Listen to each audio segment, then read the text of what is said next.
The very compact DoubleStar ARP7. We'll be taking a tabletop look coming up next on GBGuns. So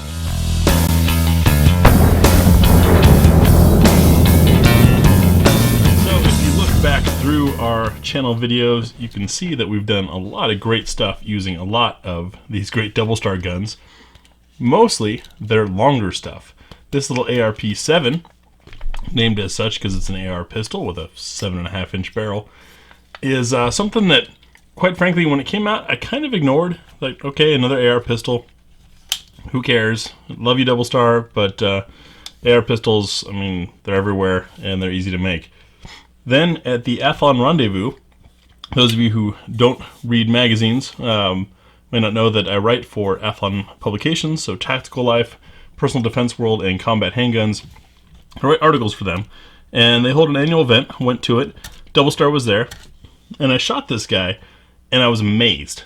The ARP7 very much changed my opinion of what an AR pistol could do.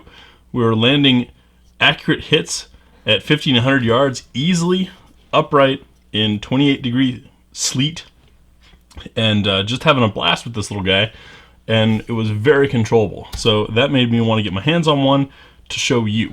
That's what we're looking at here. Before we dive too much into the gun, of course, show you what comes in the box with the gun. You do get a 30-round aluminum mag.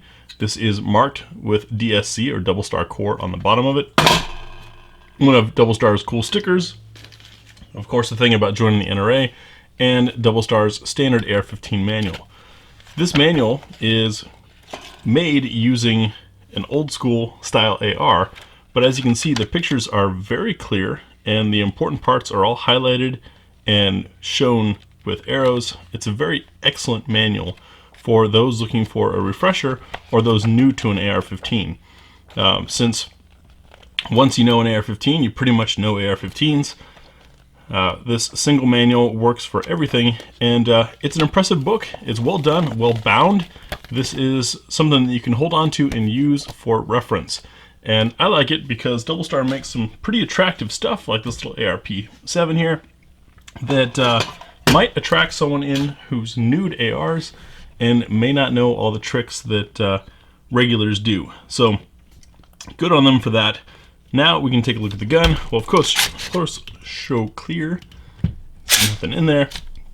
And I'll just walk you through the features and part of what makes this guy a little bit different. So starting on the end, that big timber break really stands out visually.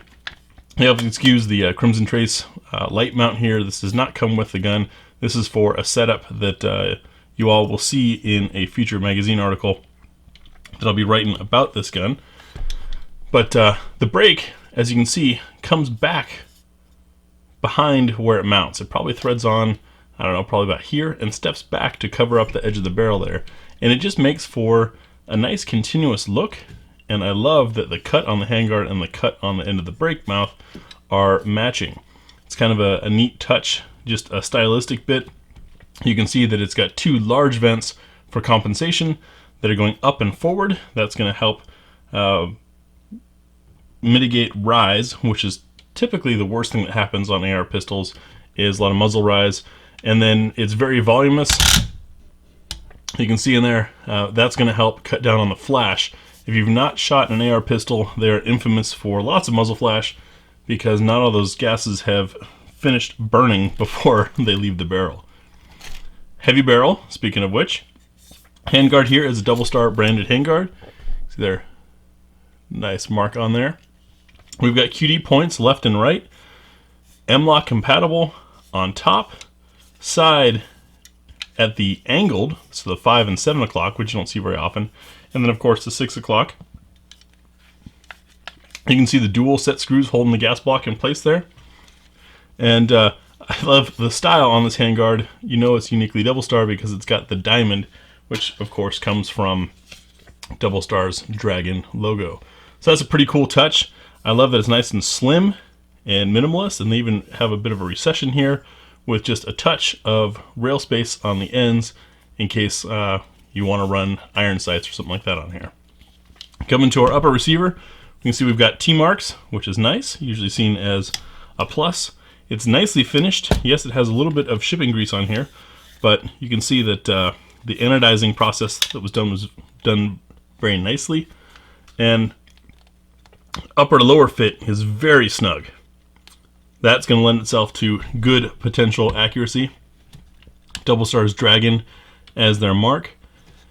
Standard style bolt catch and release and magazine release. You can also see that we have an ambi safety on here, and another nice little touch is I like how small this safety is. I'll flip this around so I can get my right hand on it. So I'm a large-handed guy, and longer ambi safeties end up interfering with my trigger finger. This stays nice and out of the way. Got a comfortable ergo grip here with a storage compartment in the bottom. And another nice touch from DoubleStar is this trigger guard. Not only is it flared nice and large for gloves, but you notice it fills all the way to the back, so you don't have patrol knuckle, which is what I call it when this part of your finger ends up rubbing on a sharp edge there. So that's a nice touch. We do have 2 more sling attachment points on the back here. So now we're up to a total of 4 built-in sling attachment points, 2 QD and 2 standard clip. We've got an extended charging handle, DoubleStar branded, and you notice a little bit of a rise here on the back end. That can help mitigate gas if you're to put a suppressor on the gun. The AR typically leaks gas right through there, right into the shooter's eyes, and can make it uncomfortable. That'll help cut back a little bit. And then DoubleStar's signature strong arm brace. This thing is beefy, all metal, and you can see has this relief here for your arm to pass by it, and then you wrap the Velcro over the top. So feature-packed, ready to rock little compact firearm here. I'll pull the pins and we can take a look inside. Snug fit there. So pulling out our standard mil-spec bolt carrier group, we can see that the staking is proper. A lot of people like to talk about proper staking versus improper staking. Really what's got to happen here is that staking, that stab into the middle there, has got to be enough to push metal in and prevent these 2 bolts from turning, and you can see that it's definitely done properly there. Little flake of something there. Get that back together, and we have a standard GI style trigger, which is fine. I appreciate when companies do that. As much as I love the aftermarket triggers, and I'm sure most of you, buy an AR and then immediately swap in stuff like the trigger that you want to use, because you already have a personal preference. So by using the GI part, they're saving themselves and in turn us money by not charging more for a trigger that you're going to end up probably swapping out. So build looks pretty good. I already know these things perform well from my time at the Rider event. We'll of course run it through our standard battery of tests.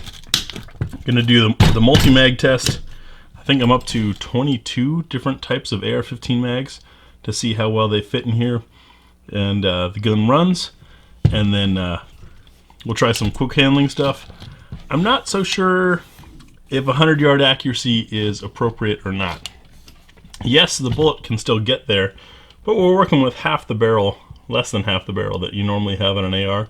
So I'm thinking maybe grouping it 50 yards. I'll let you guys vote on that as to what you want to see.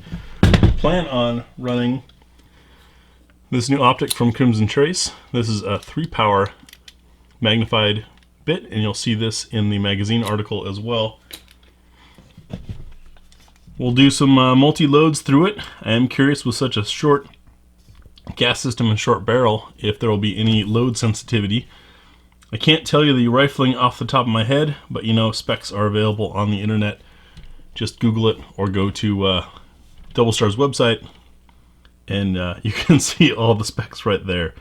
This thing's been out for a little bit, but like I said, I wasn't super excited when it first came out until I shot it. Now I think differently about it, and I'm looking forward to hitting the range with the DoubleStar ARP7. Thanks for watching.